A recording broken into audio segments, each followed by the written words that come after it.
Hello everybody, Gary Massa here with Massa & Associates, coming to you with a very special edition of Tips Tuesday from the Real Talk Media studio right here in San Diego. Today I brought in Ian Frisch with Build Brothers. Ian and his brother, right, run a roofing and solar company, and I've asked him to come in here and talk to us a little bit about a very important issue that's being raised here at the end of January in terms of what's going to be happening with solar and net metering. And at the end, we're going to talk about the top 3 questions that Ian gets each year about solar, maybe misconceptions. But let's get started. Ian, thank you so much for joining us today. Yep, absolutely. Thanks for having me. Absolutely. So again, you and I met at the event a couple of weeks ago, I guess it was at this point. And, in just passing conversation, you were giving me some really interesting information about solar. Now, as a real estate agent, I get the question all the time, should I do solar? Why? At what point? All the same questions I'm sure that you get. Of course, it's green, we all want to do the right thing. The thought process is you're going to save a lot of money, right? We start thinking about, should I store it? So there's all these different questions. Sure.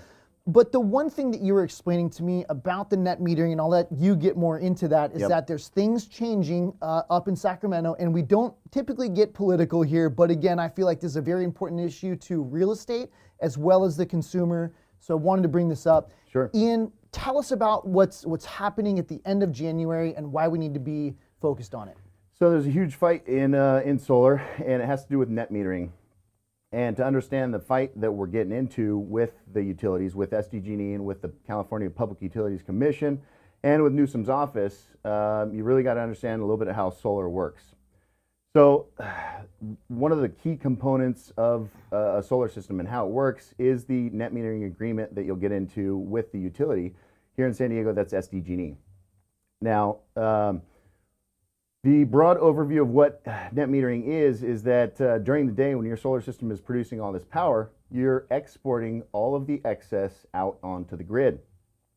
Net metering says that you're getting credits for that electricity that you're overproducing and sending onto the grid. Currently, we get kind of a dollar for dollar for the electricity that we send out on the grid. And we earn those credits throughout the day to then buy back the power at night after the sun goes down. And that is one of the major components of why solar works. Without a net metering agreement, you basically have to store all of your power on site through battery storage. And up until recently, that's been pretty unfeasible. So net metering is under attack by the California Public Utilities Commission and by SDG&E and the other state utilities. If they get their way, they're going to completely slash the value of those export credits by about 85%, and they're going to increase the minimum monthly fee that a customer pays to have solar by about 450%. So it's going to dramatically reduce the value of having rooftop solar or having solar in general in the state of California, which really doesn't make any sense considering the state has done an excellent job at being green and really encouraging renewables and that kind of thing. And so it's a massive step backwards with this net metering 3.0 proposal that's on the table. Right. So a couple things just to help kind of clarify it, right? Yep. And So going backwards a little bit, a couple of years with new home construction, you'll know this better than I, but they put some mandates in place where all new home construction needed to be solar ready, and then now it's required to have solar on new construction. Is that true? Yeah, as of 2022, all new construction and even redevelopment projects are required to have some amount of solar installed on them, and so to force a developer to put solar on their new construction projects, but then give them basically 90% less value for that solar really doesn't make any sense, and we can't imagine that it actually gets approved.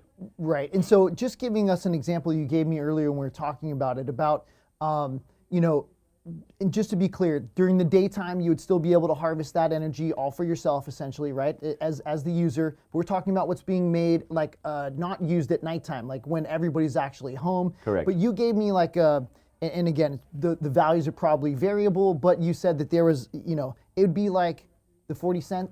The current proposal says that, so version 1.0 of net metering was from 1995 until roughly 2015.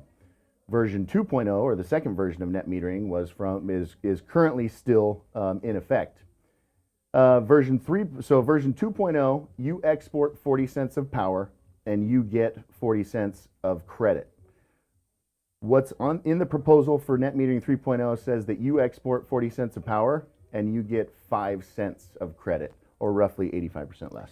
And that means during the daytime, typically when most people aren't home, they're exporting that power because they're not using it, right? Exactly. And at nighttime, they want to use it at that same rate, keeping all of our rates down. So, I mean, I don't know about, I'm sure you do as well. I've got solar on my home. I'm pretty excited about my low electricity bill. I know we're using most of our power at nighttime. I'd imagine most homeowners are going to be pretty upset about this, that they've already paid. Some systems are ranging from $15,000 to $60,000, $80,000, and plus $1,000. Oh, absolutely. So the reason I'm here today is to raise awareness on this issue, and we can't fight Newsom and the CPUC and SDG&E and all the other utilities on our own. We really need those current solar customers to back this thing and to jump online and go to calsa.org. That's the California Solar and Storage Association. So CALSSA.org. Right there on the front page is going to be a button that says click to take action. It is the hottest topic in the solar business right now.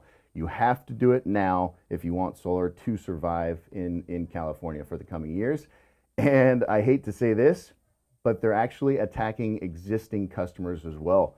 All existing solar customers currently have a 20-year grandfathered in net metering agreement that guarantees they get the benefits of net metering 1.0 or 2.0. Well, net metering 3.0 is attacking those agreements and trying to undo those agreements as well. So, I can't sit still. I can't be quiet about this. I need people's help to fight this.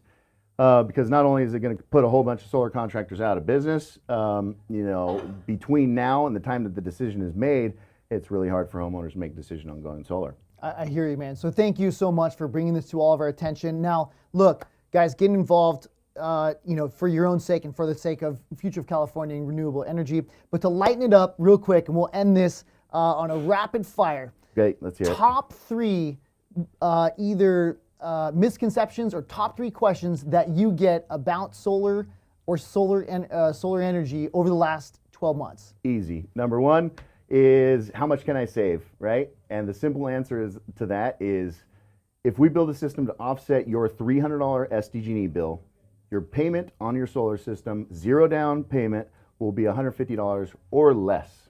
So that's 50% savings without investing anything. That's incredible. You're in the real estate business. What if you could do that to people's mortgages? Dude, I'd love to do that to people's mortgages. Right?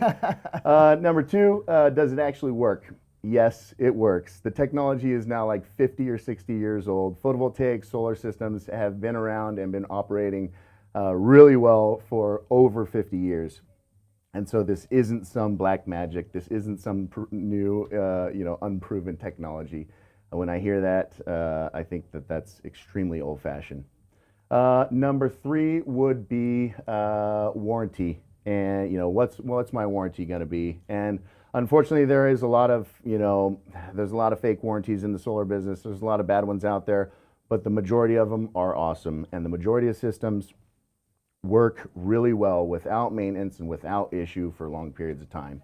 It's like anything in your house; it does need some maintenance every now and again. It needs somebody making sure it's working properly, but the vast majority of systems work really well. So what I'm hearing is get educated. Yep. Make sure you work with the right people, right? Yep. And get out there and help our state of California vote. If I could drop the website one more time, that's calsa.org. There's probably plenty of websites that you can get involved in, but that's the one I looked up this morning. CALSSA.org. It'll take you right there.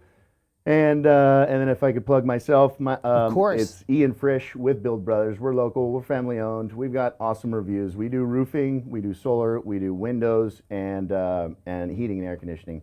We've really focused on those energy efficient home upgrades. A couple years ago, I thought about a mission statement for my company, right? And what would that be? It's safety for my employees, number one. It's communication with my homeowners, number two. And number three, and most important, or arguably most important, is we're trying to build a legacy without leaving our footprint. So we're trying to not only earn a living, but also do our part in saving the planet. I love it. Awesome. I love it, man. Ian, Ladies and gentlemen, Ian Frisch of Build Brothers, thank you so much for watching this entire video. Please, if you don't mind, share this with a friend, family member, anybody else you know. I'd appreciate it. I know Ian would certainly appreciate it. I would. And we'll see you next time on Tips Tuesday. Thanks, Have a man. great afternoon.